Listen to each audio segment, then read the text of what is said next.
Hey, what's up, and welcome to Movie Buffers episode 18. I went and saw the Bob's Burgers movie, but before I get into that, I want to ask you all to please like and subscribe, smash the bell so you can get notified when new episodes come out on this channel. So I have been really busy lately. I'm filming a movie right now, writing episodes and other projects, working on a short film, and watching a lot of different movies and TV shows. I am all caught up on Obi-Wan Kenobi. I watched all the new Stranger Things, which I have a review coming out next week. I watched the 4K of the 2009 Star Trek, and I loved that. Forgot how good that movie is. And it takes time to record and edit these things, all while being a full-time dad. So the show takes a lot of time to do, and I thank you to those who tune in and help support the show. Anyways, that's been my life. Now let's get into it. So the Bob's Burgers movie is kind of like a very long episode of the TV show. It possibly could have been a decently lengthened special on TV, and that is not a bad thing. I think it's pretty cool that this movie got to have its theatrical run. The film was released on May 27, 2022, and I couldn't find a budget on this thing, but it made over $12 million on opening weekend, and it has surpassed $30 million worldwide, so maybe it was a success. But the whole cast of the family is back, and some side characters were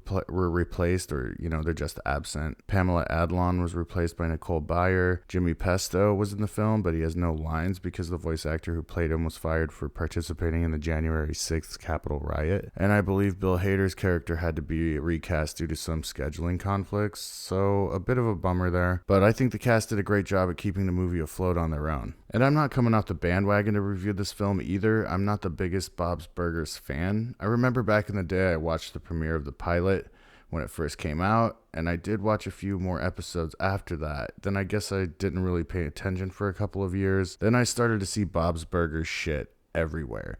People were wearing the bunny ears, Louise hats, and more people were starting to embrace their inner Tinas and wearing it heavy on their exteriors. So I guess I started disliking the show as a subconscious protest of some sort, I think. Anyway, moving on, my fiance and I got a babysitter, and we hit up downtown for a fancy dinner and followed it up with going to see the Bob's Burgers movie. And now she is the one who's big on Bob's Burgers. It was our comfort show when she was pregnant with our son, and I started to get more and more into the show as well. So I was excited for us to go and share this movie experience together, and 5 minutes into the movie, she falls asleep. So I'm on my own watching this interesting version of the beloved TV show that has a lot more lighting and shadow effects. So the beginning of the film, they start out breaking into song, and then I was like a little bit worried that it was going to be a heavy musical because that's not the vibe I was really going in for. But the tunes were catchy enough. And then that was that. The movie feels at times like a musical, but it's actually not. I feel like this film has a little bit of everything. I counted 4 short songs in the film, and then the rest is kind of just a grounded, fun, quirky mystery story. A sinkhole opens up in front of the restaurant the same day that they're supposed to meet a banker to tell the agent that they can't pay their loan at that time. And then they also can't pay their rent either, which isn't the main concern at this point, being that Mr. Fischoeder is shady, and he also has a bit of a soft spot for the Burger family. And also, I don't know about you guys, but when I saw that sinkhole open up, I was like, whoa, hey, the Simpsons movie did the sinkhole thing. I mean, the Simpsons did everything first, but it struck me as a little odd that Fox Studios would do this twice.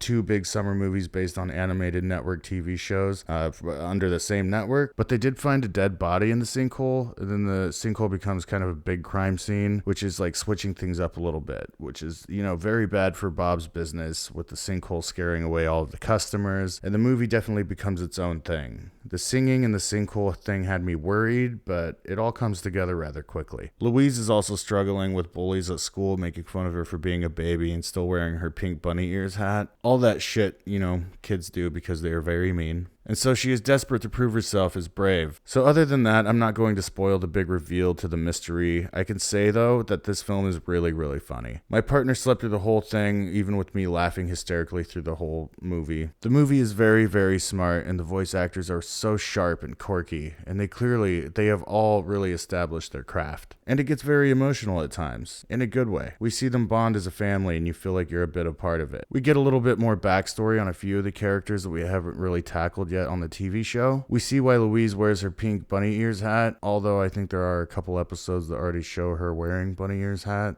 when she's like a baby, but we get a bigger backstory in this. And I got that really warm chicken soup kind of feeling from this movie. The Simpsons movie was that go-to feel-good movie for me for a really long time, but I really drove that film into the ground in my mind, having to watch it way too many times. I don't think I could watch it anymore. This is a good family movie that I think everyone can enjoy. There are a lot of references and inside jokes from the TV series, but I think you can watch this without being a huge fan of the show. The sound design in this movie is really good too. I think this must have been made during the peak of the pandemic too, so it's nice to see some quality coming from that horrible era of movies. Chip 'n Dale Rescue Rangers was also a pandemic movie, and Jesus, man, that was a bad looking film in my opinion. This film also gets pretty intense at times. The go-kart chase scene is both hilarious and really well done cinematically. It's funny how H. John Benjamin voices multiple characters, and it's funny how his character sometimes just sounds like a character of his doing an impression of another character. If that makes any sense, it's hilarious. There's also a scene where Bob and Linda are in a position where they have to be honest with their situation. And can Linda always be the optimistic force driving Bob to just make it enough to get by? But it's all good in the end, and it's not the most toxic relationship depicted on American television right now.